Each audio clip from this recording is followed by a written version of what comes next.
I just vended at my dream market and I don't know if I would do it again.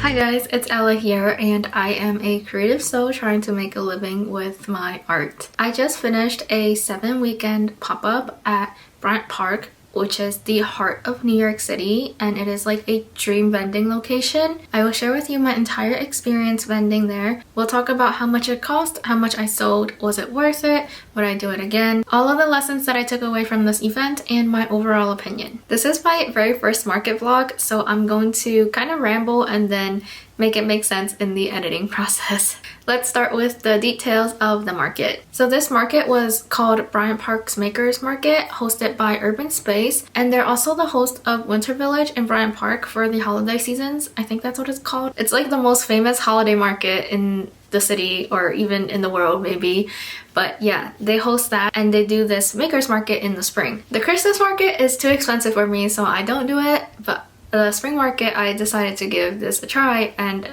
this is actually my 3rd year doing it. But let's talk about this year first. This year it went for 7 weekends and it was from mid-April and the last day was June 1st. It was 6 3-day weekends and 1 4-day weekend, which was Memorial Day weekend. And we had 8 hours every single day, 11 to 7. We would set up before 11 on Fridays and take down after 7 on Sundays, and on the 4-day weekend we took down on Memorial Day, which was a Monday. So we had a total of 22 days of vending for this pop-up. So for me, I had to travel for this market. I live in central Pennsylvania, so it's a 5-hour drive one way. But I was born and raised in New York City and my parents still live in New York, so I have free housing there, and that's why I chose to look in the New York City area for some markets. During this pop-up, I traveled back and forth for 4 weekends to make more things, new things, catch up on any online orders. So that made it a little bit tiring and added more to my travels, but obviously that was my decision. So yeah, that's just some details on my travel. So why did I choose to do this market even though I live so far away? I don't have too many markets around me. There's a lot more opportunities in the city compared to where I am right now.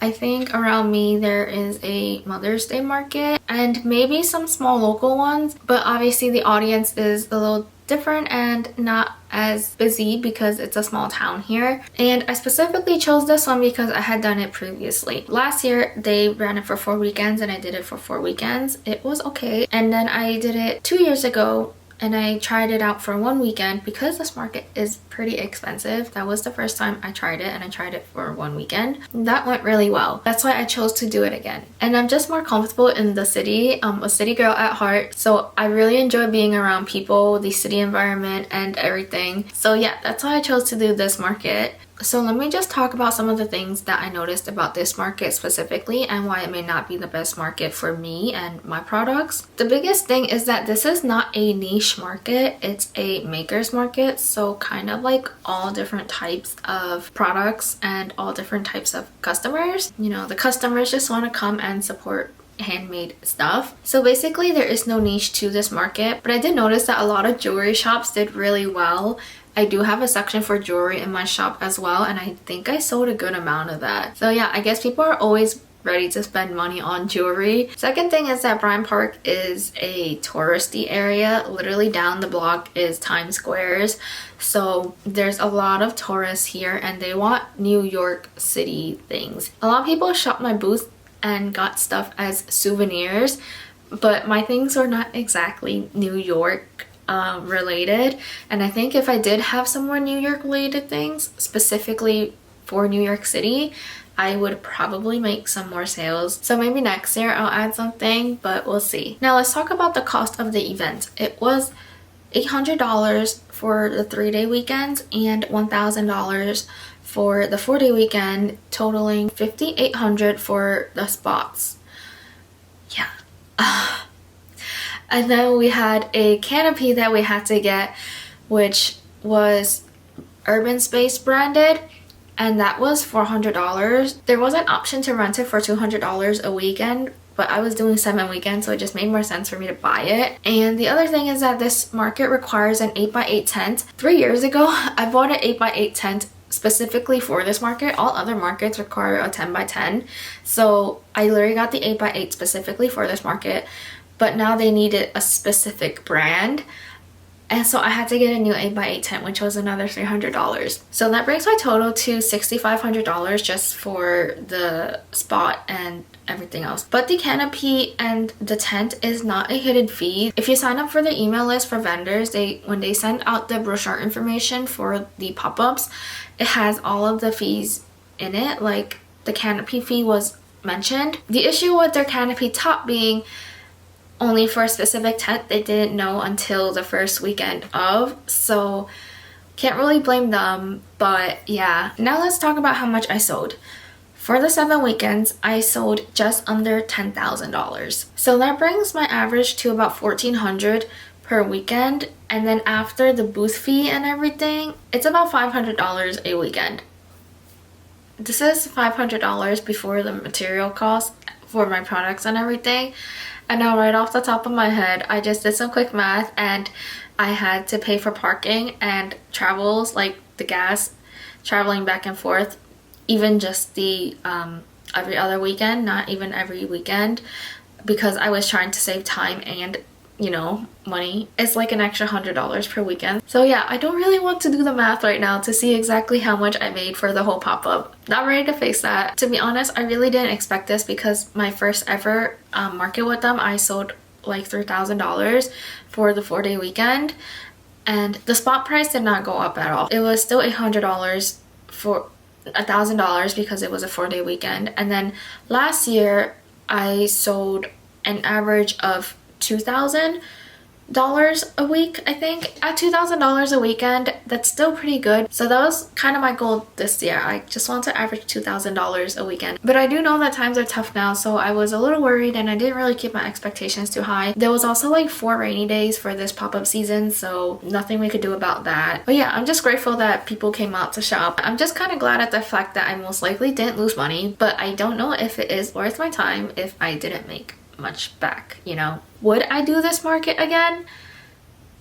I'm very conflicted, because people did recognize me from last year, and actually last year I did a holiday market in Philly. Someone found me at Bryant Park last year and then came and shopped with me in Philly. I didn't expect it, you know. I still am not too confident in myself, so something I'm working on. This was a huge learning experience too. In my opinion, every market that I do is a chance to do market research. I get to hear directly what people say, even if they don't tell me it. Like if you're walking by and you just make a comment, I make note of it. They will mention my trays and like, oh, that's kind of small, like it doesn't hold that much. Oh, okay, maybe I'll make larger trays in the future or something. The comments that people make walking by my booth, you know, even walking in, and how they shop, what you tell me, and I make note of all of that, and that is like market research for me. I started off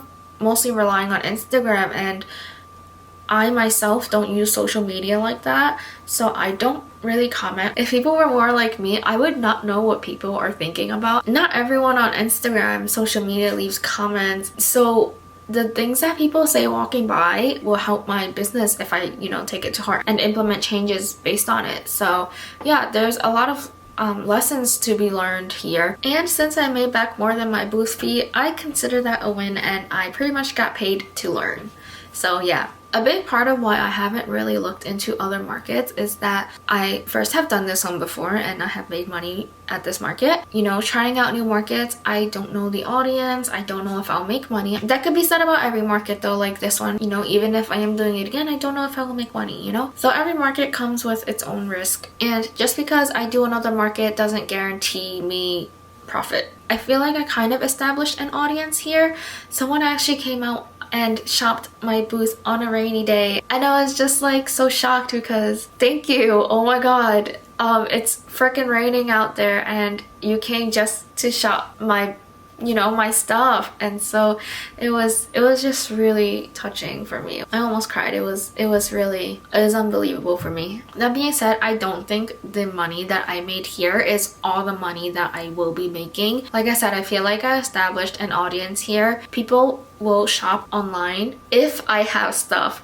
Let me tell you, I'm so bad with shop updates. I've been doing so many markets, and because everything is one of a kind, I can't update my shop and have things at the booth at the same time. So I have to figure that out. But if I can stock some things on my online shop, I do feel like, you know, when people need something and they think of me, they will shop it. They may not need something immediately at the market. A lot of people took business cards, pictures of my sign and banner with all my information on it, just to shop later. I know not everyone shops later, but I did have someone come and tell me they took a card last year and they looked online. Why the heck is it empty? Yeah, sorry, because I am terrible with keeping my shop updated, and I like filled my schedule with markets, but I'm trying to do better this year. You see, like, this is the market research. I feel like a lot of my customers are too nice that like they won't tell me directly in that way, that like so blunt, why are you not updating your shop? But I do feel like doing this market reaches a new audience. Some people who may never discover my stuff, they found me there and they'll know to find me later. And on the note of a shop update, I did update it before I uploaded this video. So if you do want to support, you can check out my shop, lfo.com. And yeah, the biggest takeaway here is that I can't just look at the dollar value that I earned in this pop-up. You know, I gained so much experience, so much knowledge, so much information from you guys, what you guys want from me, and this learning experience is priceless. As long as I implement what I learn, this market is super valuable, and I do believe that people will come and find me in the future too. So while the results are not ideal, I do still count this as a win. And I do see myself doing it again next year, or maybe I'll be traveling elsewhere. Who knows? That is next year's problem. But yeah, that was my experience at Bryant Park this year for their Spring Makers Market. I have a lot more that I want to share with you about markets in general, so let me know what you think about this video in the comments, and any feedback, any questions you have. It could be specific to this market, could be related to other markets, but yeah, give me all of your questions and I will be happy to answer them. I will see you in my next video.